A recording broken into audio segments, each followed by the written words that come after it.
In our area, and it's not isolated to downtown Cincinnati. Today in northern Kentucky, a group is going out to count the homeless. Despite the bitter cold, it's going on right now.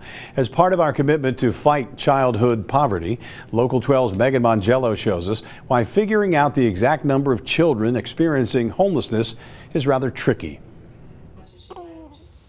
She weighed 6 pounds, 10 ounces. Josephine's baby girl is 2 weeks old. She walked into the Welcome House in Covington 9 months pregnant and gave birth that night. Prior to this, she bounced around trying to get into different shelters. It's only guys allowed, so therefore I was back sleeping under bridges and stuff. Josephine and her daughter have a temporary home now at the shelter, but they'll be listed as homeless in this year's K count. But the K count's very, very important for funding from HUD, which is really valuable funding. It's our rapid rehousing, meaning somebody, if they're evicted or homeless, we can turn around and within a few days get them into a place. They come in, they get snack, they eat, they go to tutoring upstairs. Katie Arthur is the Youth Services Director for the Brighton Center. She gave us a tour of Homeward Bound, that region's only emergency shelter for teens. Have 3 meals a day, 2 snacks, and because they're teenagers, probably 5 snacks, let's be honest. Right now, 7 teenagers ages 11 to 17 are living there. About 100 come through each year. The ones in the shelter today will be listed in this year's count. In 2018, the count reported more than 3,700 people experiencing homelessness across the state.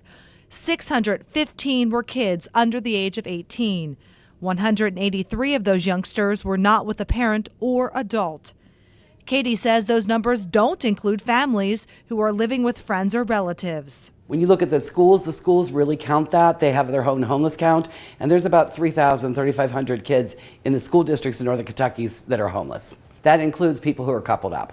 Dawn CARSON is a street outreach supervisor. She says they'll not only gather data by filling out a questionnaire, but also attempt to create a dialogue through this gift. So for someone living on the street, when they see this bag, they know that we're there to help them, whether it just be with whatever supplies we have in the bag, or if they need more in-depth help, that we can connect them to services. Bottom line, the K count is just a snapshot of the homeless situation in northern Kentucky.